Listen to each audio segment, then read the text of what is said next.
दोस्तों, तुर्की देश की जिस तरह की तस्वीरें इस वक्त इंटरनेट की मदद से जो हम तक पहुंच रही हैं, वह यकीनी तौर पे न सिर्फ दिल को दहला देने वाली हैं, बल्कि हद से ज़्यादा रुला देने वाली भी हैं। क्योंकि तुर्की की मजबूत से मजबूत, ऊंची से ऊंची ऐतिहासिक इमारतें न सिर्फ जमींदोज हो चुकी हैं, बल्कि लाखों की तादाद में लोग बेघर होने की कगार में भी पहुंच चुके हैं। हजारों की तादाद में लोग जख्मी हैं और बेशुमार लोग अपनी जान भी गंवा चुके हैं। तुर्की के साथ साथ दुनिया भर के अलग अलग देशों के एक्सपर्ट्स की टीम भी पहुंची है। लगातार कई घंटों से वो यही कोशिश कर रहे हैं कि बिल्डिंग के नीचे से लोगों को निकाला जा सके।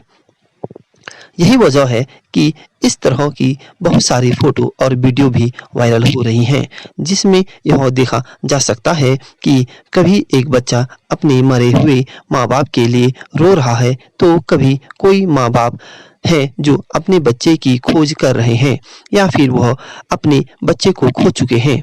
अभी तक तुर्की में मरने वालों का आंकड़ा 15,000 से ऊपर पहुंच चुका है। एक्सपर्ट्स का मानना है कि यह आंकड़ा अभी रुकने वाला नहीं है। दुख के साथ हम इस बात को कह रहे हैं कि तुर्की और सीरिया में अभी यह आंकड़ा इतने आगे जाएगा कि हम सोच भी नहीं सकते हैं। जगह जगह ढही हुई इमारतों का मलबा, मलबों से निकलते शव, पुलिस, फायर ब्रिगेडर, एम्बुलेंस की गाड़ियों के गूंजते हुए सायरन और इस शोर से निकलती हुई चीखें। ये हालात इस समय तुर्की और सीरिया में बने हुए हैं। यहाँ 24 घंटे में 4 बार भूकंप आया है। पहला भूकंप सोमवार की सुबह 4:17 पर आया। ये भूकंप दक्षिणी तुर्की में सीरिया सीमा के पास गाजियाटेप में आया था। इसकी तीव्रता 7.8 थी। दोस्तों, करीब 8 दशकों बाद तुर्की में इतना जोरदार भूकंप आया है। इससे पहले 1939 में 7.8 तीव्रता का भूकंप आया था। उस भूकंप में 32,700 लोग मारे गए थे, जबकि 17 अगस्त 1999 में तुर्की के इजमित में 7.6 की तीव्रता का भूकंप आया था। उसमें 17,000 से ज्यादा लोग मारे गए थे। दोस्तों, 6 फरवरी 2023 तुर्की की घड़ी में सुबह 4:17 हुए थे। गहरी नींद में सोए लोगों को अंदाजा भी नहीं था कि एक भयानक जलजला उनकी जिंदगी स्वाह कर देगा। रिएक्टर पैमाने पर 7.8 तीव्रता के भूकंप ने सोते लोगों को नींद से उठा दिया। लोग इससे पहले कि कुछ समझ पाते, कई इमारतें जमींदोज हो गई, जिंदगियां मलबे में दफन होने लगी। तुर्की और सीरिया के कई शहर भूकंप की चपेट में आए। भूकंप का कंपन इतना तेज था कि इमारतें भर भराकर ताश के पत्तों की तरह ढह गई।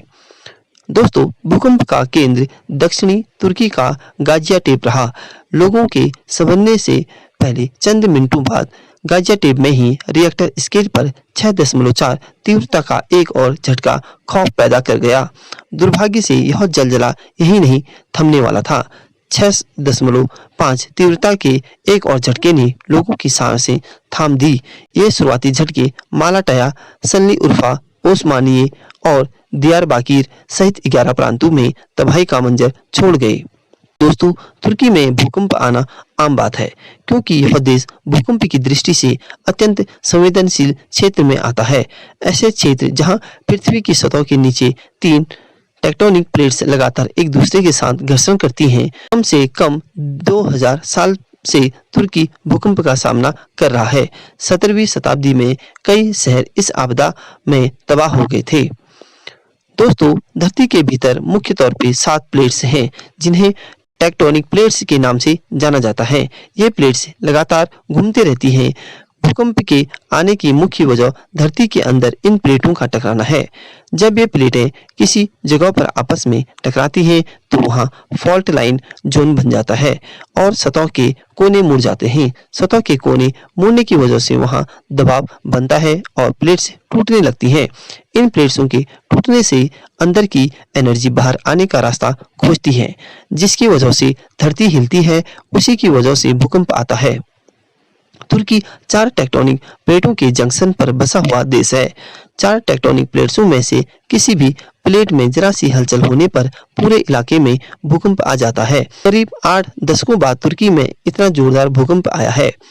तुर्की और सीरिया में आए भीषण भूकंप के बाद जहां सैकड़ों लोगों ने अपनी जान गंवा दी, वहीं भारत ने सबसे पहले मदद का हाथ बढ़ाया है।